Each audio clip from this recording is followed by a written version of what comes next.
Big 43 love. All right. So, real quick, I think, I done found my passion around this joint. You feel me? So, today I'm going to teach y'all about how to, decide what you're going to sell and what you're not going to sell. And so, in the past, in my early years of vending, I would have a little bit of everything because my company was RBG Connect. And so my whole purpose was, and my whole idea was to just sell anything that had RBG in it, which is red, black, and green. And so anything that represented Garveyism. So I had hats, I had keychains, I had everything you could think of, just like all little tidbits, all little knickknacks. And it was all red, black, and green, had t-shirts and jewelry and just everything you could think of. So that's where I was at. And then I kind of got into jewelry. I went from RBG, merch and apparel, basically just apparel type items and stuff, gift shop, to RBG gift shop and apparel, to Kemetic jewelry. And once I got into the Kemetic jewelry, I added that to my repertoire.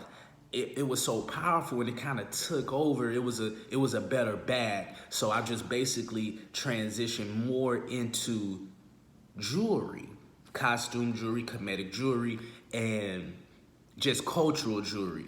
And so I had that, and then I was kind of like half and half. So I had jewelry and then some RBG. I kind of got rid of all the little knick-knack items, and then I just kind of was sticking with RBG hats, RBG t-shirts, and the things that were good ticket items that was hot that I knew was selling and popping. And so over the years, I kind of just kept evolving. I'm telling y'all about what I started off in 2014 and 2014, and then 2015, 2016, I was Kemetic cultural jewelry, RBG.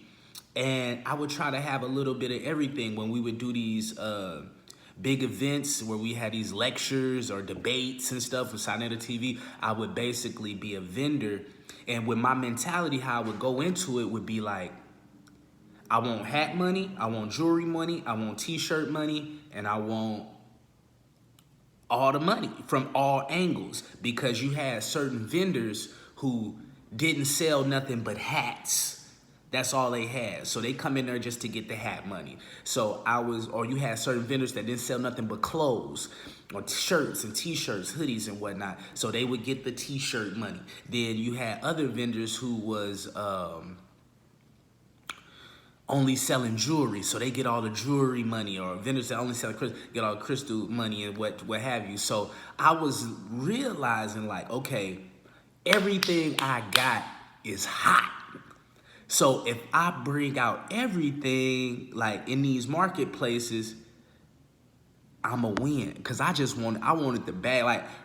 Me coming up, I come from the environment, if you don't sell, you don't make no money. So it's unfortunate that in these spaces now, I was looking at it I didn't want nobody making no money around me. That's how I was.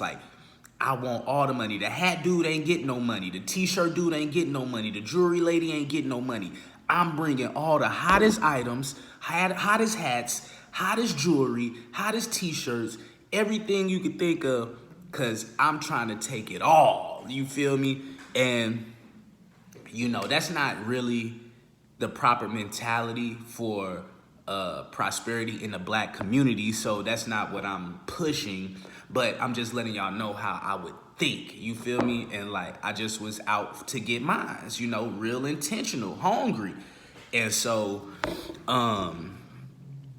what I would do is I would have a little bit of everything. I mean, people would tell you I would have dashikis on my table with the hats, and then the jewelry, and then this, and then that. And so that's how it was. And so today, I really gonna let y'all know that it's not good to be all over the place like that. Narrow your table down. If you sell everything, narrow your table down to specific items. that are hot, that are popping, that are selling, and that you gonna get your bag from. So if you a crystal seller, right? Like this is the perfect example I'm gonna give because I'm a crystal seller now. Like I sell crystals. So everybody that's in the crystal business wants to also sell sage, incense, and like other little knickknacks. And if that's you and that's what you want to do, that's cool. But I'm here to tell you that you don't need to sell sage and you don't need to sell incense or oils and all that extra stuff. If you say I'm a crystal vendor, stick to the crystals for your own benefit, for your own good. Because depending on your situation, like most table vendors are like a one-man show. You don't really see teams of people working one table, or like you rarely see like two people working one table. Normally, the truth is, normally if you see two people at one table, they splitting the table. So I got my business on this side of the table and you got your business on this side of the table. And so you have to, I lost track of saying, give me 1 second. So basically,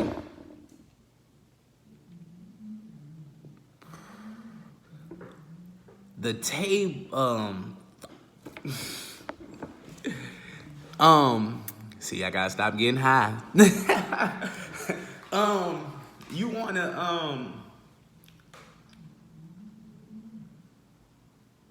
narrow your table down to specific items. Okay, so like basically, if you sell crystals, man, sell the crystals because like they can go get incense and sage a lot of other places, man. So you don't want to have to like deal. Okay, so my point was when you tabling, you're normally by yourself. You're normally one person. And so you don't want to give yourself overload of work. So now you already carrying these heavy rocks and crystals and minerals. Now you want to just give yourself extra work and bringing in incense and sage, or you want to bring in tapestries, you know what I'm saying, or sound bowls or other little things. Like, you know, you gotta kind of narrow it down and not have too much.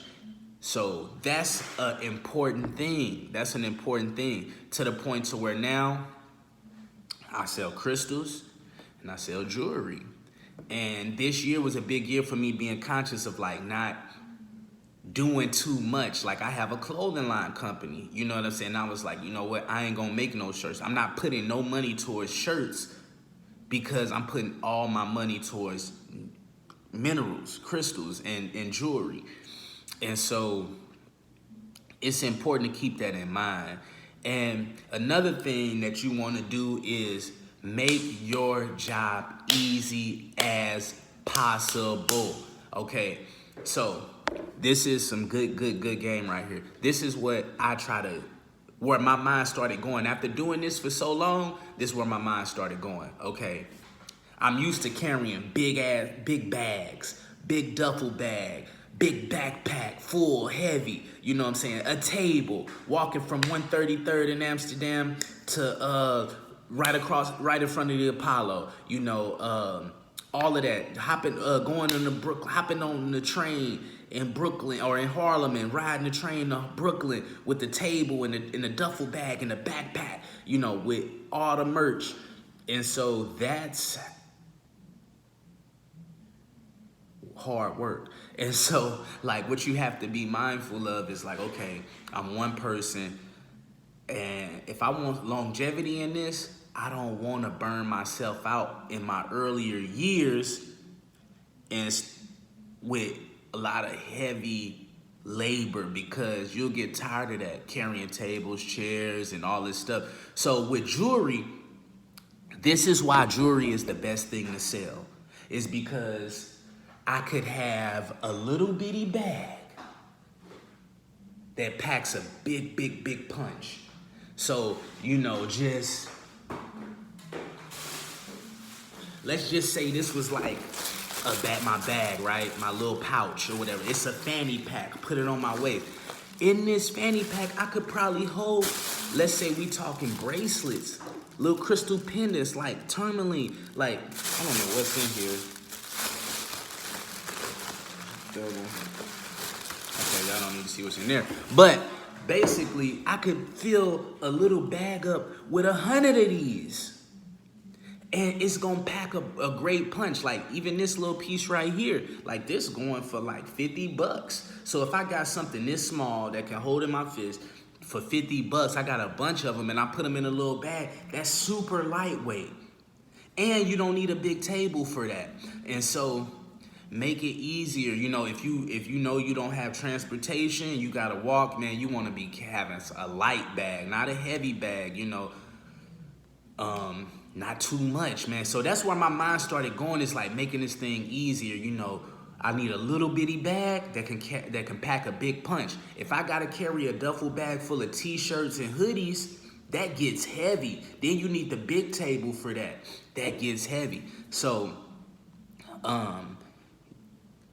yeah, man, just stay focused on narrowing it down to one thing and also you know, making your job easier for you as much as possible, because if you really into this vending thing, like now, it's just, I just look up and like, I've been vending since 2014. And so we in 2021, like 7 years in, like I didn't know this is where I would be still, you know, or just setting up tables for 7 years straight. So this is important, man. Be mindful of making your job easier. Be mindful of sticking to a niche item. You know, niche items, big ticket items that's really gonna pop. You know what I'm saying? Like, if you got a bunch of little incense and sages selling for $2, $3, $4, $5, like, don't even waste your time with that. Like, focus on the crystals. Invest that bread that you did with them incense just back into the crystals and go bigger with that, because that's where the money is at anyway. So don't waste your time on trying to sell stuff that ain't really selling or that you think complements what you already doing. See, people didn't really want to sell incense and sage, but since they selling crystals, they was like, oh, this go together. You know what I'm saying? And so you can kind of do that in some levels, but not everything. So if you selling crystals, yeah, you can pick up the Crystal Bible, pick a few copies of the Crystal Bible, so you can have that on the table for sale as well. You know what I'm saying? But you don't have to do the sage and the incense. And the reason why I say that is because I did it though. I did it at one point. I don't do it no more. I did the sage. I went and bought 100 sticks of sage, 100 of them. You feel me? And thank God I got rid of them. But like, yo, you don't have to like, you know, do that. Another thing before I close out is like, if you doing something that works and that's working, keep doing it. If you go to a location that's popping and you made a bag there, go back. Don't try to switch shit up that's already working. You know what I'm saying? So be mindful, like, okay, cool, the crystals is working. And then don't think because you got the crystals working for a little bit, like, oh, now I can do some t-shirt. No, stick with the crystals, man. Stick with the crystals. Try to make your bag light. Try to move light. And try to have it pack a big punch. You know, just selling the rocks is cool, the stones, but do jewelry, crystal jewelry, bracelets. Functional crystals are shapes like the skulls. People like the skulls and the hearts, the face rollers, the yoni eggs. Get stuff that people can use versus just like having natural stones that people can keep in their pocket, you know. So that's just a little bit of game I'm sharing or whatever for today. I hope y'all enjoy. If y'all got questions, anything, hit me up. Yeah, man, if you a street vendor and ain't having much success, man, hit your boy up, man. I can help you. Get you some money and teach you how to go about this thing the right way. Holla at me. Peace.